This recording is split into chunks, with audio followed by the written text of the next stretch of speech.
Hi, Understanding Romeo and Juliet Part 2A. Okay, before we get to the play, let me tell you a true story.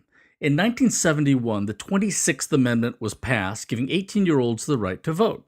Previously, you had to be 21. But the Vietnam War was going on, and 18-year-olds were getting drafted and sent off to war. And some of those 18-year-olds said, hey, wait a minute, if I'm old enough to give my life for my country, why am I not old enough to vote for or against the people who are sending me to war? And as a consequence, the voting age was lowered to 18. Basically, the question the government faced was, at what point are you an adult with all the rights and responsibilities that come with being an adult? The government decided that you're an adult on your 18th birthday. But that's an arbitrary number. You don't instantly start behaving like an adult on your 18th birthday. It might happen earlier or later.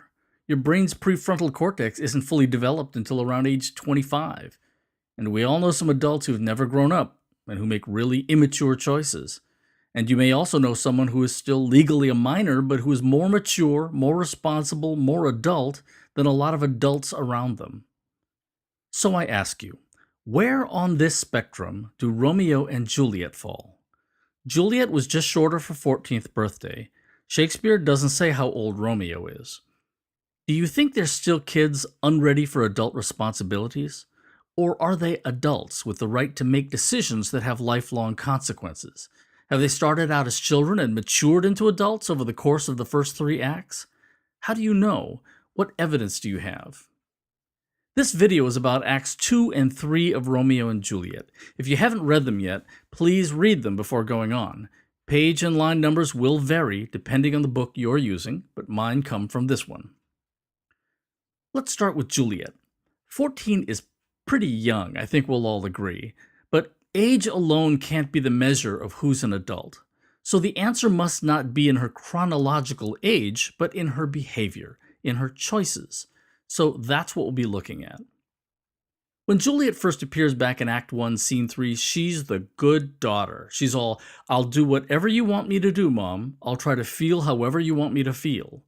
That's what obedient children are supposed to do. They do what they're told, or they do what they think will please their parents. Their parents make the decisions for them because they aren't ready to make their own decisions yet. So when Juliet first appears, I think she's still a kid. It would be hard to argue at this point that she's an adult. Okay, now let's look at Romeo when we first meet him. Look at Act 1, Scene 1, around line 137.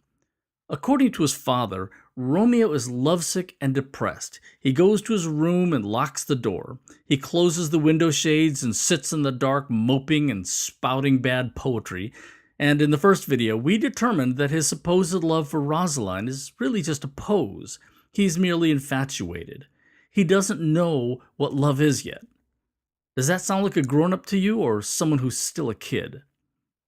Okay, that's all in Act 1, but in the 2 acts you've just read, a lot has happened. They get married without asking permission of their families. Romeo kills Tybalt. Romeo is banished. Capulet arranges for Juliet to be married to Paris. Those are the most important events. Let's start with Romeo this time. The biggest things he does are get secretly married and kill Tybalt. We'll talk about the getting secretly married part in more detail when we get to Juliet, so let's focus on the killing of Tybalt. A lot of students are pretty harsh judges of Romeo here.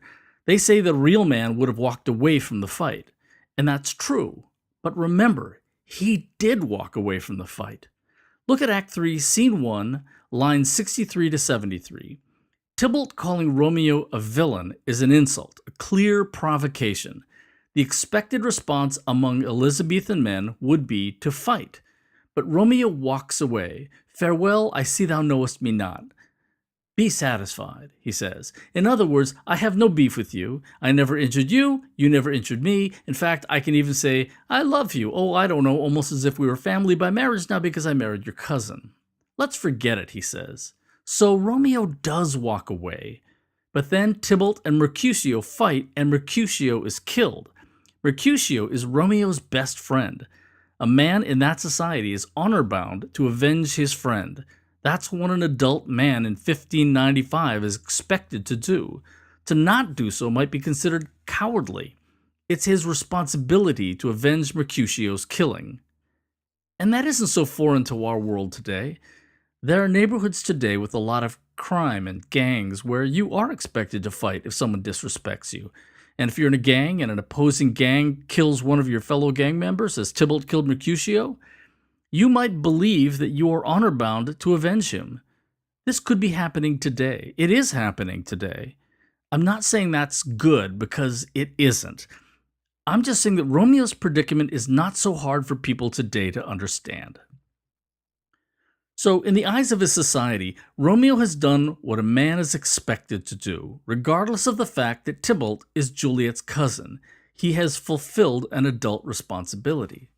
But it's a no-win situation. If he does nothing, he may feel he has abdicated his manhood. If he avenges his best friend, he will break Juliet's heart and may lose his one true love. Or did Romeo have options that he, in the heat of the moment, just didn't think of? Now, in your eyes, do you think Romeo is an adult after killing Tybalt? Or do you think he's just impulsive and that that's a mark of his immaturity? A good argument could be made for either side. If you wanted to say he was still a kid, you should look at Act 3, Scene 3, when Romeo is wallowing in self-pity. You could argue that that's a childish behavior. But there's no reason that a person couldn't be wobbling back and forth across the boundary between childhood and adulthood. People do that all the time. What about Juliet? We'll talk about her in the second half. To continue, please watch Understanding Romeo and Juliet Part 2B.